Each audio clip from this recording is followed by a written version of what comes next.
11:03 p.m. The 28th floor of Hale International pierced the New York skyline like a shard of polished ice, its windows glowing in fractured reflections of the city below. Inside, the corridors were empty, but for the faint hum of climate control. Daniel Ross pushed his cleaning cart across the marble tiles, the muted squeak of its wheels echoing against walls lined with abstract art, worth more than his yearly income. He'd been the night janitor here for 4 years, 4 years of being invisible. In daylight, these halls belonged to people whose shoes cost more than his monthly rent, whose eyes passed through him as though he were part of the furniture. At night, they were his kingdom of silence, a world he maintained but never belonged to. Daniel stopped in front of conference room 9B. Through the frosted glass, a shadow leaned heavily over the table. At first he thought it might be a security guard checking their phone, but then the figure moved, slow, uncertain. It was Victoria Hale. The woman who commanded headlines, negotiated billion-dollar acquisitions, and whose speeches were quoted in business schools worldwide. Now she sat hunched forward, her tailored blazer creased, one manicured hand pressed against her temple. Her breathing was ragged, too fast. Daniel felt something in his chest tighten. He knew these signs. Emily, his late wife, had drilled them into him during her 15 years as a stroke specialist. Facial drooping, arm weakness, difficulty speaking. The 3 red flags she'd made him promise never to ignore. Victoria's left eye twitched once, then again. She shifted in her seat, and her left arm slid uselessly off the table. Daniel's hand froze on the brass handle of the door. Every rule in the employee handbook screamed at him to keep his distance. He was here to mop floors, not involve himself in the affairs of a Fortune 500 CEO.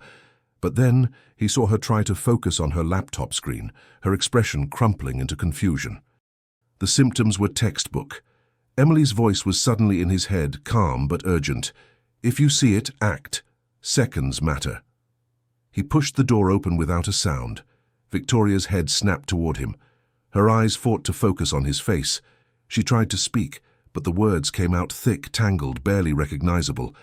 I'm fine. Just tired. Her left hand lay motionless on the polished wood, failing to respond when she willed it to move. Ms. Hale, Daniel said steadily, stepping closer. You're having a stroke. I'm calling 911. Her eyes widened, not just at his certainty, but at the way his voice carried a quiet authority that didn't belong to someone in his line of work. As he dialed, his hands moved with practiced precision. He positioned her in the chair to prevent further damage, checked her pulse, kept her head slightly elevated. Every motion was something Emily had taught him in late-night kitchen conversations while she graded patient charts over tea. Minutes later, the wail of sirens cut through the stillness outside. Red and blue lights spilled across the glass walls as paramedics burst in. Daniel answered their questions with ease, symptom onset time, observed impairments, progression speed. His language was crisp, clinical. The medics exchanged a quick glance at the detail in his account. As they loaded Victoria onto the stretcher, she gripped his sleeve with her good hand. Her voice was clearer now, the clot-busting medication already at work. How did you know? My wife, Daniel told her. She taught me to never miss the signs. When the conference room door swung shut behind them, the silence that returned felt heavier than before. He stood in the hallway a moment longer, breathing in the faint scent of her expensive perfume lingering in the air. Then he went back to his cart, picked up the mop and resumed the job, because the floors still needed cleaning even after a night like this. But as he worked, his mind stayed on what he'd seen in her eyes before they took her away. Not just fear, but a flicker of something else. Surprise, maybe, that someone like him had stepped forward when the people paid to watch her hadn't been there. The next morning, Daniel tried to put the night out of his head.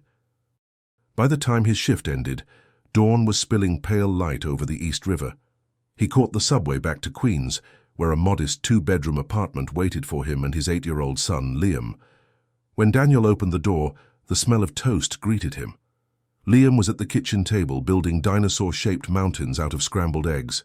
"Dad," he called, T-Rex needs more ketchup. Daniel smiled, setting his bag down. They had their rituals, small anchors in a life that had been unsteady since Emily's death 2 years ago. Breakfast together before Liam went to school. Saturday soccer in the park. Emily's photo still on the fridge. After breakfast, Daniel walked Liam to school, then returned home to sleep. The city roared outside, but exhaustion pulled him under fast. The knock on the door came just after noon.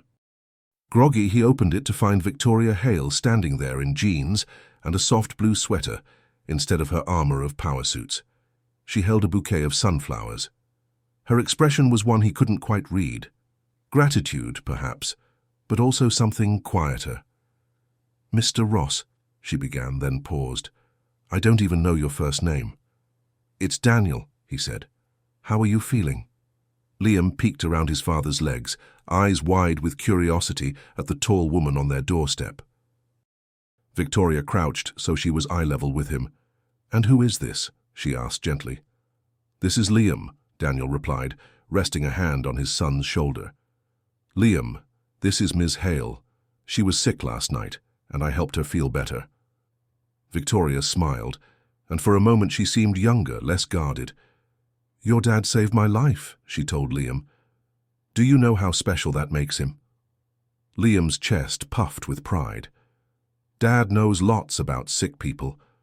Mommy taught him before she went to heaven." The words hit Victoria visibly. Her gaze flicked to Daniel, understanding dawning in her eyes. The picture of a man working nights to keep food on the table, raising a child alone, carrying knowledge that wasn't his profession, but had saved her nonetheless. "I was wondering," she said, standing again, "if you'd let me take you both to lunch. There's a lot I'd like to know about the man who saw what my own doctors didn't." Daniel hesitated, aware of how wide the gulf was between their worlds. But something in her voice made him nod. "Liam would like that," he said. As Victoria stepped back toward the waiting black sedan at the curb, Daniel glanced down at his son, who was still smiling. Neither of them could guess that this simple invitation would open a door to events that would change all their lives. And that was how the next chapter began, over a lunch neither of them should have had. The next day was bright but cold, a sharp wind cutting through the avenues as Daniel and Liam stepped out of the subway in Midtown. Victoria had insisted on picking the place, but he had been surprised when she named a diner on 10th Avenue instead of some restaurant with a wait list and a maitre d' in a tuxedo. Mel's Corner Cafe was warm and noisy, filled with the clink of coffee cups and the low hum of conversation. Truckers sat shoulder to shoulder with office workers, and the smell of frying bacon clung to the air. Victoria was already there when they walked in, sitting at a corner booth. She was dressed simply again, a wool sweater and dark jeans, her hair loose around her shoulders. She stood when she saw them, greeting Liam first with a smile.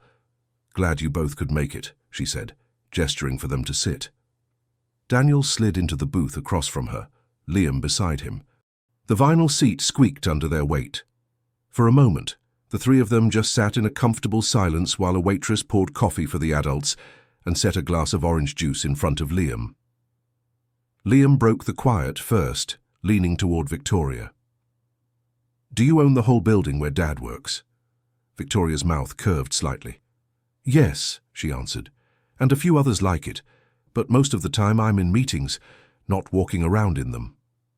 Daniel watched her carefully. He expected the usual corporate polish, the guarded answers, but she seemed lighter here.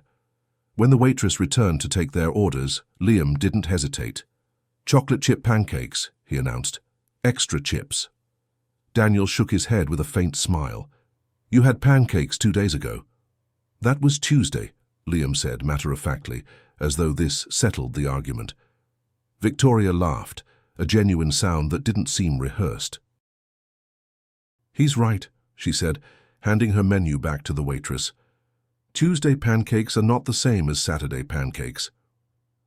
As the food came and conversation settled into a rhythm, Victoria began asking Daniel about his life.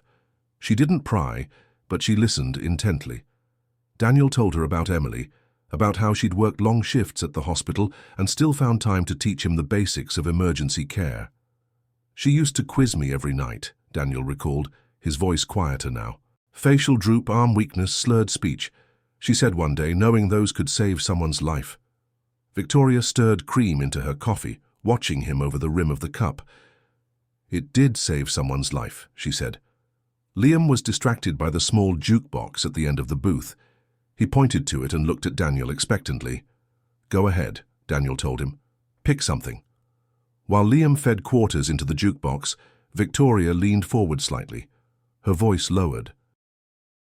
Daniel, for months now I've been having headaches. Sometimes I lose track of what I'm saying in the middle of a meeting. Dr. Keaton, my personal physician, tells me it's just stress. He prescribed sleeping pills. Daniel felt his stomach sink. Those are warning signs, he told her, his tone firm. They're not just stress symptoms, not in someone with your workload and schedule. You need imaging, an MRI, maybe a CT scan, blood work, the works. She looked away for a moment, her expression unreadable. He says I should take a vacation. That's not medical advice, Daniel said, shaking his head. That's dismissal. Liam returned, sliding back into the booth, just as the opening notes of a Motown song spilled from the jukebox. He grinned, satisfied with his choice. The rest of the lunch was lighter. Stories about Liam's soccer games, jokes about the stubborn coffee machine in Daniel's building, Victoria recalling the time a conference call got interrupted by a squirrel in her home office. But even as they laughed, Daniel couldn't shake the feeling that the conversation about her symptoms had lodged itself somewhere deeper. When they stepped outside, the wind hit them again. Victoria's driver waited by the curb, but she didn't rush into the car. Instead, she turned to Liam. Thank you for sharing your pancakes with me, she said. They were good, Liam replied simply. She smiled at him, then looked at Daniel. I'd like to see you both again, she said. Daniel nodded, though he wasn't sure if it was a good idea. We'll see, he answered. The car pulled away, leaving him and Liam standing on the sidewalk. For a long moment, they just watched the taillights disappear into traffic. As they started walking toward the subway, Liam looked up at him. She's nice, he said. Yeah, Daniel replied, though his voice carried something heavier. She is. He didn't know it yet, but that afternoon had set something in motion. Something that would lead to a night 3 weeks later when Victoria wouldn't show up at all, and when Daniel would find her again, in far worse shape than before. 3 weeks passed quietly, or at least quietly enough. Sundays became a kind of unspoken ritual. Sometimes Victoria would text in the morning, asking if Daniel and Liam wanted to meet for lunch, and sometimes she would just appear at Mel's, already waiting in their usual booth with a book or a cup of tea. She brought small gifts for Liam, a set of watercolor paints, a book about dinosaurs, a baseball glove that had belonged to her brother. Daniel noticed that Liam had stopped asking whether she would come. He just assumed she would. On the fourth Sunday, she didn't. Daniel checked his phone twice during breakfast, then again around noon. No message, no explanation. By 3 o'clock, he'd convinced himself it was nothing. Business emergency, last-minute travel. People like her lived in a different rhythm. That night, he went to work as usual. The building felt colder than normal, the winter wind slipping through unseen gaps in the massive glass structure. At 2:30 in the morning, while mopping near the executive offices, he saw a light still on in Victoria's corner suite. The rest of the floor was dark. He almost kept walking. Almost. But then he saw her through the open door, hunched over her desk, pen shaking in her right hand as she tried to sign a document. When she looked up at him, her pupils were uneven, one dilated, one constricted. "I'm calling 911, Daniel said as he stepped inside. Victoria's voice came fast, urgent, carrying more fear than command. "No, please, if the board finds out I'm having more medical episodes, they'll remove me as CEO. Mason Price has been waiting for any excuse to take my position." Daniel froze, phone in hand. "Victoria, you could be having another stroke. This is your life we're talking about." She gripped the edge of the desk, her breathing sharp. "If this gets out, my career is over." Daniel thought fast. "Then let me drive you to the hospital myself. We'll say it's routine tests, preventive care. No ambulance, no corporate notifications, no headlines. Her eyes softened just slightly. You'd do that? He gave a short nod. Get your coat. The ride to the hospital was quiet. Daniel kept glancing at her in the passenger seat, noting the tremor in her hand, the slight slack in her facial muscles. The emergency room at St. Mary's Medical Center was a place Daniel knew well. Emily had worked here for years, and he'd spent many late nights waiting for her to finish shifts, learning the language of crisis by osmosis. When they arrived, he asked for Dr. Grace Lynn, one of Emily's old colleagues. She appeared within minutes, her sharp eyes scanning Victoria with the practiced precision of someone who had seen too many emergencies. These aren't stress symptoms, Dr. Lynn told them, her voice leaving no room for doubt. This is serious neurological dysfunction. We need to find out why it keeps happening before permanent damage sets in. While Victoria was moved to an exam room for tests, Daniel followed, staying close enough to answer questions when her speech faltered. 2 hours later, Dr. Lynn returned with brain scans in hand. She pointed to the images, small pale marks dotting the tissue. Multiple areas of damage, consistent with repeated mini-strokes. This pattern isn't random. Something is causing it. Victoria's voice was tight. My personal physician, Dr. Keaton, has been monitoring me for months. He told me everything was within normal limits. Dr. Lynn's expression shifted from concern to something sharper. I'd like to review those test results because what I'm seeing here doesn't match normal in any definition I know. Either your doctor missed this entirely, or someone wanted it missed. The room went still. Daniel spoke first. Do you have access to those files? Victoria hesitated. They're stored on the corporate medical board system. Keaton's on that board. He handles all executive health screenings. Daniel's gut tightened. We need to see them. Tonight. She didn't argue. Instead, she handed him her phone. If we're doing this, we do it together. The files arrived by secure email, and the more they read, the worse it became. Every blood test, every scan, every report had been subtly altered. Blood pressure readings adjusted downward. Cholesterol numbers shaved to look normal. Inflammation markers minimized. Daniel felt his hands clench. This wasn't incompetence. This was deliberate. Victoria's face had gone pale. Mason Price has been maneuvering for years. If I were incapacitated or dead, he'd take control immediately. Daniel looked at her, and for a moment they were simply two people in a small hospital room, facing the enormity of what they'd uncovered. Then we need to decide what to do next. Because if this is what it looks like, someone has been gambling with your life. Victoria stared down at the scans, her voice low. And I've been letting them. For a long moment no one spoke. The only sound was the soft beep of a monitor in the corner. Finally Daniel said, We'll figure it out. But you need to be ready for what comes next. What came next would be more dangerous and more public than either of them could imagine. By the time dawn crept through the high hospital windows, Victoria had been moved to a quiet observation room. She was still in her blazer from the night before, though the fabric now looked wrinkled and tired, much like her expression. Daniel sat in the visitor's chair, his jacket folded across his lap, a stack of printed medical records between them. Doctor. Lynn returned, her dark hair pulled back in a no-nonsense braid, and took the seat opposite Daniel. She glanced at the papers before looking directly at Victoria. I've reviewed your files. These numbers have been falsified. Blood pressure reported at 1/18/72 when the actual reading was 154/98. Cholesterol normal when it's high enough to raise alarms. This is deliberate misrepresentation. Victoria's hands tightened around the edge of the blanket. You're saying Keaton did this intentionally? Dr. Lynn's tone was measured but firm. I'm saying whoever altered these wanted you to appear healthier than you are, and Keaton's name is on every single report. Daniel spoke quietly, his voice even but heavy. That's not just medical negligence, that's attempted harm.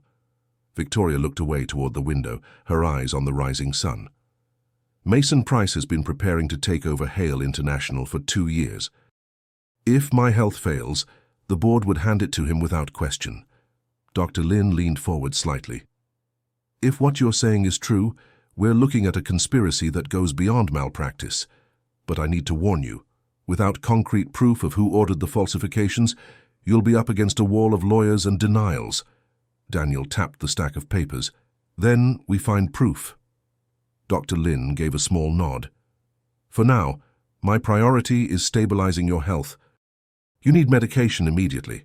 Blood thinners, possibly beta blockers, and a change in lifestyle, no exceptions. Victoria gave a humorless laugh. Changing my lifestyle is harder than firing half my board. Daniel didn't smile. Then maybe it's time to start. While Dr. Lin stepped out to prepare prescriptions, Daniel and Victoria sat in silence for a long moment.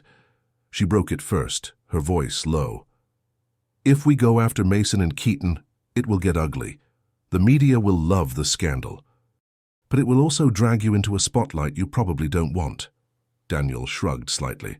You're assuming I have much left to lose. Her eyes flicked to him, studying his face. Don't underestimate what they'll do to discredit you. A night janitor with no medical degree? They'll paint you as a liar, an opportunist. Let them try, he said, the quiet conviction in his voice making her pause. I saved your life twice, Victoria. That's not a story they can erase. Doctor. Lin returned with a clipboard. I'm admitting you for 48 hours. You need rest and observation. Victoria opened her mouth to object, but Daniel interrupted, his tone leaving no room for argument. She'll stay. For a second, Victoria looked like she might push back, but then her shoulders lowered in resignation. Fine, she said, her voice softer than before. Later that afternoon, Daniel stepped into the hallway to take a call from Liam's school. It was a reminder about the science fair the following week, something Emily would have been excited about. As he listened, he glanced back into the room and saw Victoria staring at the ceiling, her expression somewhere between exhaustion and calculation. When he returned inside, she spoke without looking at him. If we expose them, we'll need more than medical records. We'll need motive, money trails, communications, something undeniable. Daniel pulled a chair closer to her bed. Then we start gathering it, quietly. She finally met his eyes. You realize this means stepping into my world, right? It's not about what's fair. It's about who can survive the longest fight. Daniel's voice stayed level. I'm not doing this for your company. I'm doing it because someone tried to end your life and they might try again. She studied him for a long moment before nodding. All right. We do this together. That night, Daniel left the hospital to get some sleep before his shift. As he walked through the quiet streets, the city lights reflecting in puddles at the curb, he thought about Emily, about the way she had believed knowledge was useless if you weren't willing to act on it. He also thought about how close Victoria had come, twice now, to becoming another story of someone gone too soon, because the right person wasn't there at the right time.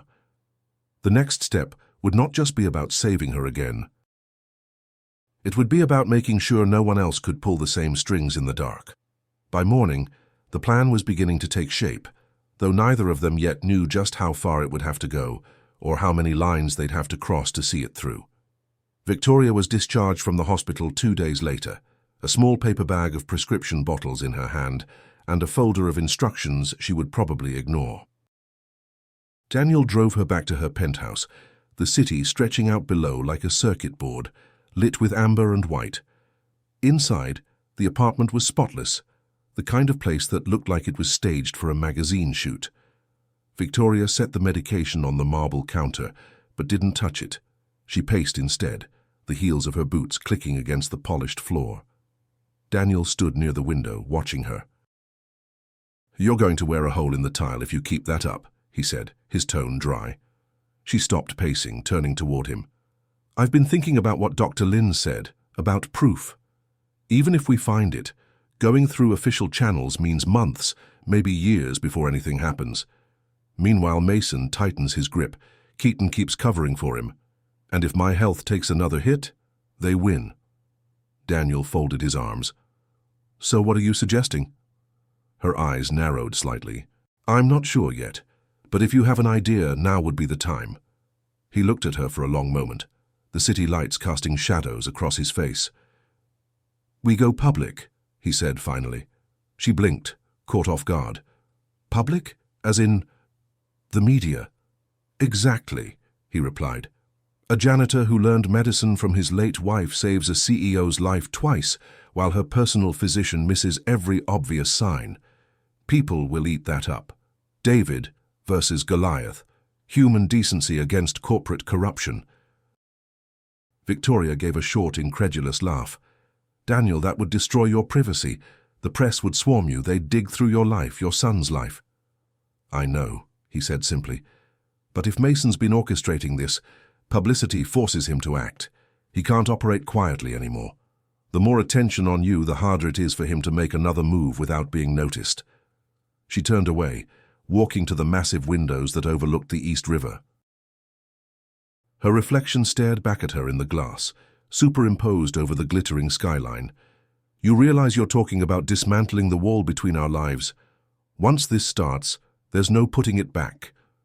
Daniel stepped closer, his voice calm but resolute. Some things are worth the cost. She didn't answer right away. The silence stretched until the only sound was the low hum of the city below. Finally she spoke, her voice quieter now.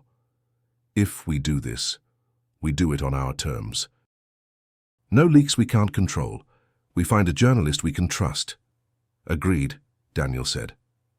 3 days later, they sat across from a reporter from the New York Sentinel, a woman named Carla Torres, whose reputation for thorough, careful work made her a rare find in a city full of opportunists.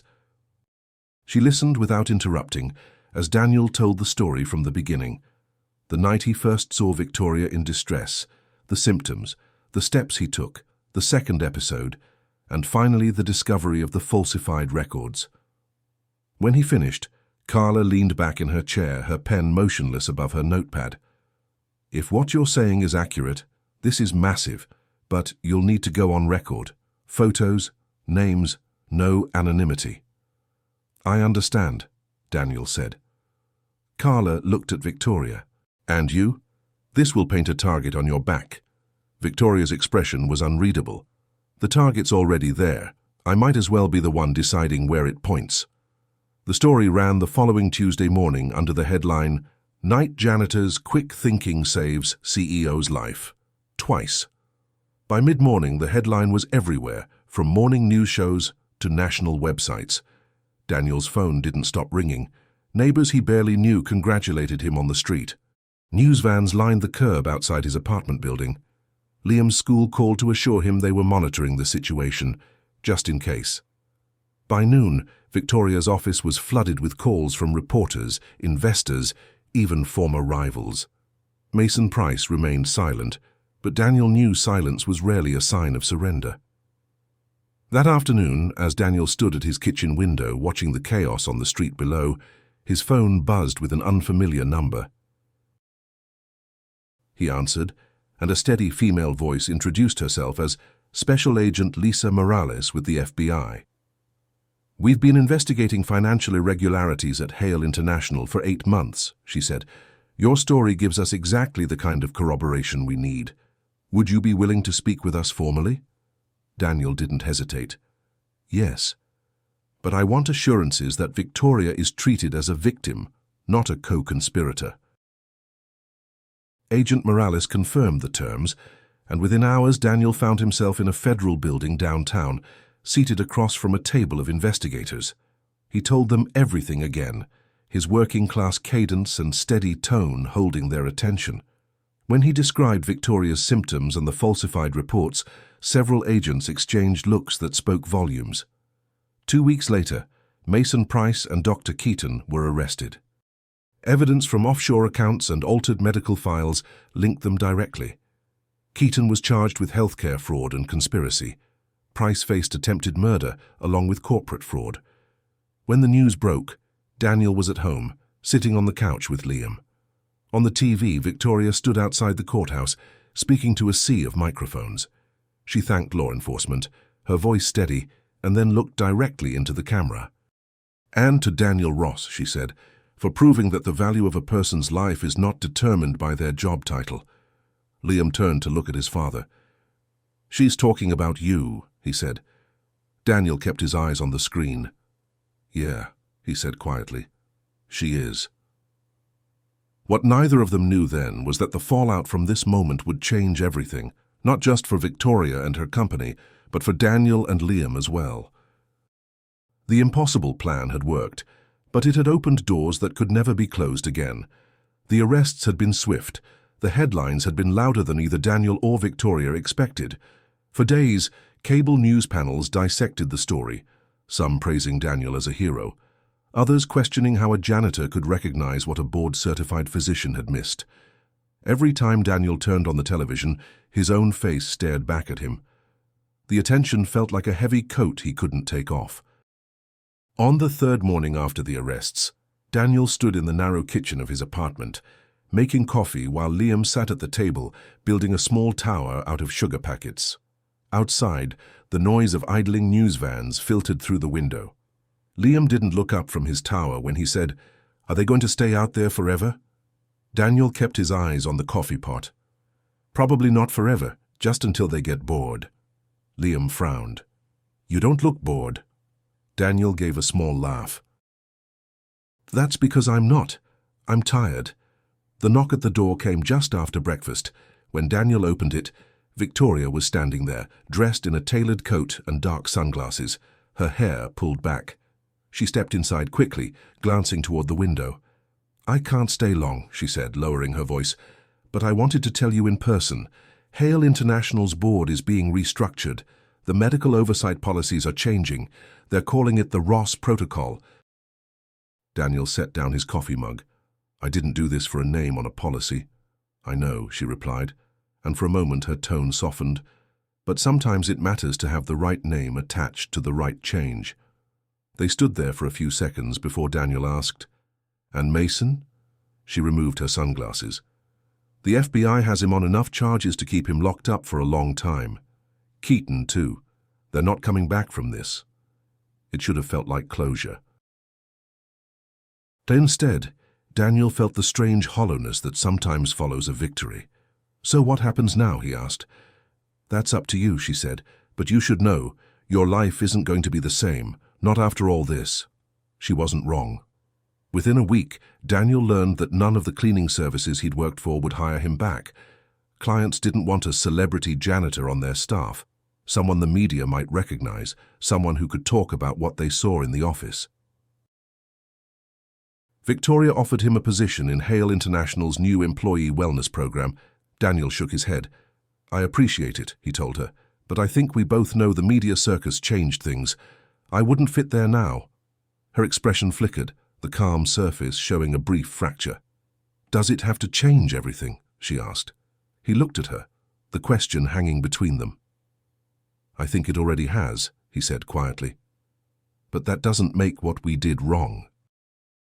It was probably the most right thing either of us has done in years. Victoria gave a single nod, and that was the last time they spoke face to face for months. The weeks that followed were quieter, but not easier.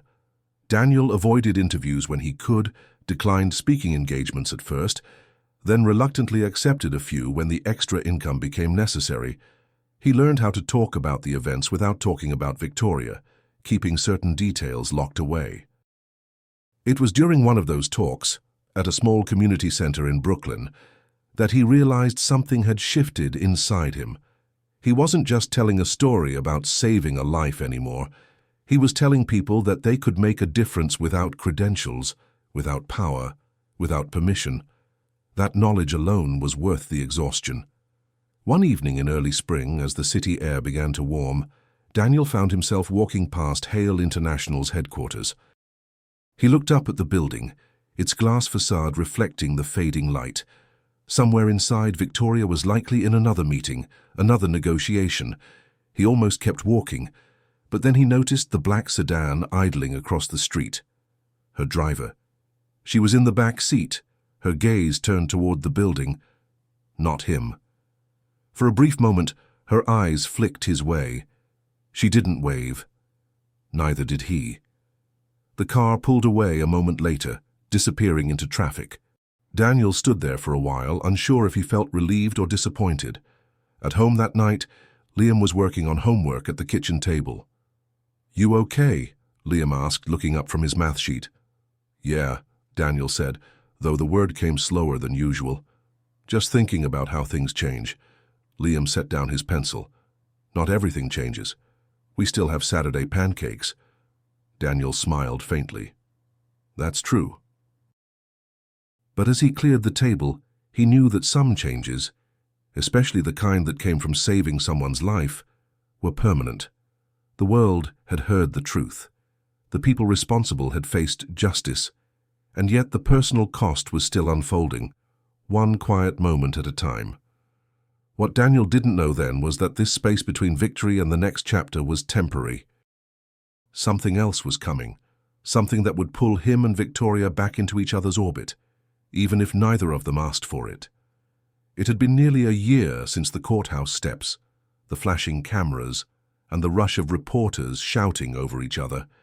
The world had moved on to other stories, but Daniel's life had settled into something new, something quieter, though not untouched by what had happened. The speaking engagements had led to a book deal, and the book had led to enough money for Daniel to open a small art therapy studio for stroke survivors. It occupied the ground floor of what had once been a Hale International satellite office. The irony wasn't lost on him, though he didn't advertise the connection.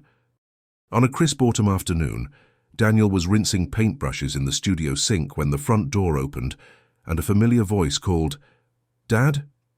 Liam came in from school, dropping his backpack on the worn leather couch in the corner. "Mrs. Parker says I can help Mr. Roberts with his painting next week," he said, referring to one of the older patients. Daniel dried his hands on a towel. "I think Mr. Roberts will like that." It was in moments like these, watching his son talk about helping others, that Daniel felt the weight of what Emily had passed on to him. That Friday, as the afternoon light began to fade, Daniel noticed a car parked across the street, a black sedan. He didn't need to get closer to know whose it was. Victoria was in the back seat, her profile turned toward the studio. She didn't get out. Instead, she stayed there for a few minutes, watching. Then the car pulled away. It wasn't the first time. The pattern began months earlier. Every Friday the car would arrive. Sometimes she would step out briefly, leaving something by the door, a wrapped book, a bouquet of sunflowers, once a small framed photograph of the East River at sunrise. Other times, she simply sat there observing before driving away without a word. One Friday in early winter, she stayed longer than usual. Daniel was cleaning up after the last session of the day when he noticed the package against the door. He waited until the car was gone before picking it up. Inside the brown paper wrapping was a painting, not professional, amateur strokes, colors slightly off, but full of feeling. It showed Daniel and Liam inside the studio, working side by side at an easel, painted from the perspective of someone watching through the window. On the back, in her careful handwriting, were 3 words, "What I see." Daniel stood there for a long time, studying the brushwork, the way she had captured the slope of Liam's shoulders, the tilt of his head when he concentrated. He knew exactly how much she had been paying attention.